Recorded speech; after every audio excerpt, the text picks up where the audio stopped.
이번 59회차 승부식 주요 경기 첫 번째 조합입니다. 먼저 198번 경기 전북현대 FC 안양부터 분석 시작해보겠습니다.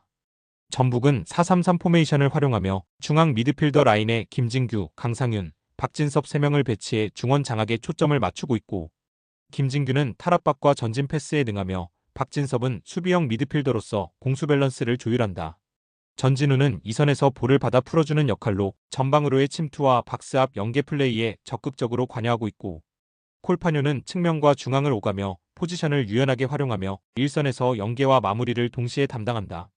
전체적으로 볼 점유율을 기반으로 하프라인 근처에서부터 침착하게 전개해 나가며 중원에서의 수적 우위를 이용해 경기의 흐름을 통제하는 흐름이다.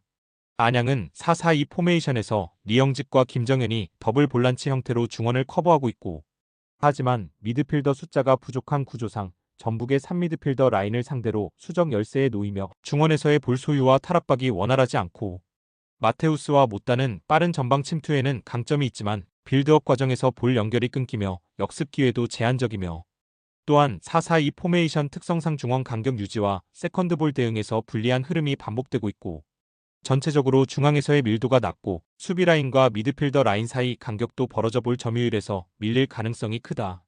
안양은 전술상 중원에서의 압박과 커버가 제한되며 상대 볼 점유 흐름에 끌려가는 모습이 예상된다. 이번 경기의 승부는 미드필더 숫자 싸움에서 이미 방향이 결정됐다고 봐도 무방하다. 두 번째 233번 강원FC 울산현대FC 분석 시작해보겠습니다. 강원은 두 줄 수비 형태의 4-4-2 포메이션을 유지하며 수비 안정화를 추구하고 있지만 박스 근처의 공간 관리가 여전히 불안정하며, 코바체비치는 전방에서 체력과 피지컬을 바탕으로 제공권을 장악하려 하지만 중원과의 연계가 끊기며 고립되는 장면이 많고, 가브리엘은 빠른 돌파가 가능하지만 볼 배급 타이밍에서의 일관성이 부족하며, 김동현은 중원에서 볼 간수는 가능하나 상대 압박이 강해지면 볼 배급이 지연된다. 전체적으로 박스 근처에서 수비 간격이 벌어지며 특히 하프 스페이스에서 유기적인 패턴에 자주 흔들리는 구조다. 울산은 이청용과 에릭을 중심으로 하프 스페이스를 파고드는 유기적인 패턴 플레이를 펼치며 전방에서 템포 조절과 침투 타이밍을 조율한다. 에릭은 공격 이선에서 볼 연결과 공간 창출을 동시에 수행하며 박스 근처에서의 원투 패스를 통해 결정적인 기회를 만들어낸다. 이청용은 경험을 바탕으로 페널티 박스 진입 타이밍을 정확히 잡으며 상대 수비의 시선을 끌어내는 움직임이 돋보인다. 보야니치는 후방에서 빌드업과 중거리 슛 모두에서 영향력을 발휘하며 울산의 공격 전개가 다양한 루트로 이어지는 데 기여한다. 전체적으로 하프 스페이스 활용과 빠른 2대1 플레이를 기반으로 수비 조직을 흔드는 데 특화된 구조다. 강원은 수비 숫자는 유지되나 간격과 시선 제어, 커버 속도에서 약점을 드러내고 있으며 울산의 조직적인 움직임을 따라가기 어려울 수 있고, 결국 이번 매치는 패턴과 조직력에서 완성도가 높은 쪽이 흐름을 장악할 가능성이 높다. 세 번째 236번 김천 상무 제주 SKFC 분석 시작해보겠습니다. 김천은 4-4-2 포메이션을 기반으로 전방 압박과 활동량을 바탕으로 강한 템포의 축구를 펼치는 팀이며, 유강현은 제공권과 마무리 능력을 동시에 갖춘 자원으로 세컨드볼을 잘 활용하며 박스 안에서 위협적인 움직임을 자주 보여준다. 김승섭은 돌파와 전방 압박에서 뛰어난 퍼포먼스를 보이며 이동경은 중원에서 탈압박과 볼 배급의 안정감을 제공하고 있다. 특히 홈 경기에서는 부대장의 현장 방문 등 외적 동기부여가 강하게 작용하고 있으며 선수단 전체가 포상휴가를 위한 정신적 몰입도를 끌어올리고 있고, 전체적으로 압박 강도, 조직적인 움직임, 그리고 후반 체력 유지까지 강점을 갖춘 구조다. 제주는 서귀포 클럽하우스에서 제주공항, 김해공항, 그리고 김천까지 장거리 이동이라는 원정 부담을 안고 이번 경기에 나선다. 이동 경로 자체가 매우 복잡하고 이동 시간이 긴 데다 고속도로와 항공 이동을 병행해야 하는 구조여서 경기 시작 전부터 피로 누적이 우려되는 상황이며, 유리 조나탄은 마무리 능력은 있으나 체력 기복이 자주 드러나고 있으며, 남태희는 경기 흐름에 따라 기복이 크고 연계 플레이의 집중력도 떨어지는 흐름이며, 이창민은 중원에서 전개를 조율하지만 최근 패스 미스가 잦고 김학범 감독 체제 자체가 경기 내 안정감보다는 혼란을 초래하고 있다는 평가도 뒤따르고 있고, 현재 팀 분위기는 연패 흐름 속에서 반전의 계기가 보이지 않으며 전술적으로도 유기적이지 못한 상태다. 김천은 팀 내 결속력과 강한 동기부여를 바탕으로 한 안정된 조직 축구를 구사하고 있으며, 제주는 이동 부담과 내부 불안 요소가 겹쳐 경기 내 집중력을 끝까지 유지하기 어려울 수 있고, 경기 전반에 걸쳐 김천의 강한 압박과 템포 운영이 울산의 흐름을 꺾을 수 있는 승부처로 작용할 전망이다. 59회차 승부식 1조합 최종 조합이며 참고해 주시길 바랍니다. 59회차 승부식 주요 경기 두 번째 조합입니다. 먼저 245번 경기 라이프치히 슈투트가르트 분석 시작해 보겠습니다. 라이프치히는 4-4-2 포메이션을 기반으로 전방 압박과 빠른 역습을 중심으로 경기를 풀어가고 있고, 최전방 오펜다는 돌파력과 마무리 능력을 갖춘 자원이며 바움가르트너는 중거리 슛과 연계 플레이에서 강점을 보인다.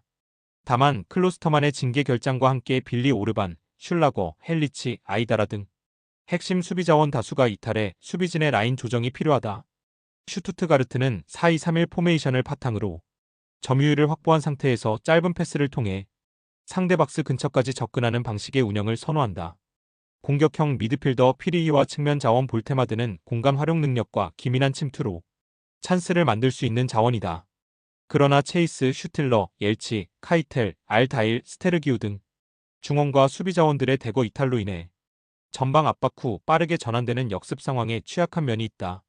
양팀 모두 전력 누수가 커진 가운데 강한 압박보다는 체력 안배와 실점 억제를 우선하는 경기 흐름이 예상된다. 상호 간 무리한 전진 없이 안정적인 경기 운영에 초점이 맞춰질 경우 무승부 흐름이 자연스럽게 형성될 수 있다. 두 번째 259번 경기 프라이부르크 프랑크푸르트 분석 시작해보겠습니다. 프라이부르크는 4-4-1 포메이션을 바탕으로 수비 라인을 안정적으로 유지하면서 역습 위주의 공격을 시도하는 팀이며, 아다무는 최전방에서 제공권과 연계 플레이에 집중하고 있으며 도알리츠는 이선에서의 활동량과 측면 돌파에서 핵심 역할을 맡고 있고, 만잠비는 중원에서 템포 조절과 수비 지원에 기여하지만 필립, 베스테, 딩크치, 오그부스, 체레 등 중원과 측면 자원의 이탈은 공격 전개의 다양성 부족으로 이어지고 있다. 프랑크푸르트는 3-4-3 포메이션을 바탕으로 좌우 측면의 넓은 활용과 이선 침투에 중점을 둔 전개를 시도한다. 에키티케는 돌파력과 슈팅 타이밍이 뛰어난 자원이며 크나우프와 라르소는 양측면에서의 속도감을 살린 공격 전개에 강점이 있고, 하지만 카우앙 산투스, 디나 에빈베, 투타 리스테시의 부상으로 인해 수비진과 미드필더진의 체력 분배와 압박 유지력이 떨어진 상태다. 중원과 수비 라인의 이탈이 겹친 상황에서 공격 전개는 제한적일 수밖에 없으며 마무리의 부재로 인해 무득점 흐름이 지속될 수 있고 무승부 가능성이 농후한 흐름이다. 세 번째 263번 경기 마인츠 레버쿠젠 분석 시작해보겠습니다. 마인츠는 3-4-3 포메이션을 바탕으로 강한 압박과 빠른 전환을 중심으로 경기를 운영하는 팀이며, 버카르트는 전방에서의 움직임과 연계 플레이에 능하며 레벨은 중원에서의 볼 배급과 탈압박에 강점을 보인다. 이재성은 활동량과 압박에 기여도가 높은 이선 자원으로 측면에서의 균형을 잡아주는 역할을 맡는다. 다만 코어, 젠트너, 옌치의 부상으로 인해 골문과 수비 라인의 조직력이 다소 약화된 상황이며 중원에서의 템포 조절에도 변수로 작용할 수 있다. 레버쿠젠은 3-4-3 포메이션을 기반으로 하여 높은 점유율과 전방 압박을 통해 상대 진영에서 경기를 풀어나가는 팀이며, 텔라는 공간 침투와 드리블 능력이 뛰어난 공격 자원이며 비르치는 전방에서의 연계와 마무리 모두 안정적인 면모를 보인다. 안드리이는 수비형 미드필더로 후방 빌드업과 수비 전환 시 핵심적인 역할을 담당하고 있고, 그러나 벨로시앙, 에르모소, 테리어, 무키엘레, 사르코 등 수비와 이선 자원의 이탈로 인해 조직력 유지에 어려움을 겪고 있으며 전진 패스의 정확도 또한 낮아지는 상황이다. 실수를 줄이는 데 집중하는 전술 흐름이 이어질 가능성이 높고, 점유율 대비 위협적인 찬스는 줄어들 것으로 보이며 공격보다는 수비 안정에 초점이 맞춰질 전망이며 무승부 흐름이 가장 설득력 있는 시나리오다. 59회차 승부식 2조합 최종 조합이며 참고해 주시길 바랍니다. 많은 경기들 중 좋아 보이는 경기들 위주로 유튜브에 조합픽을 올려드리지만 모든 경기들은 유튜브에 올릴 수 없는 점 양해 부탁드립니다. 이외에 다른 경기들이 궁금하거나 정보가 필요하신 분들은 영상 아래 고정 댓글로 말 걸어주시면 되시고요. 스포츠에 관심 있는 분들은 모두 환영합니다. 조건 같은 거 일체 없으니 편하게 말 걸어주십시오. 늘 말씀드리지만 스포츠의 정답은 어디에도 없습니다. 무조건 따라가라고 말씀드리는 것 또한 아니며 참고 정도만 해주시길 바랍니다. 다 같이 함께 좋은 결과 같이 만들어가 보자고요.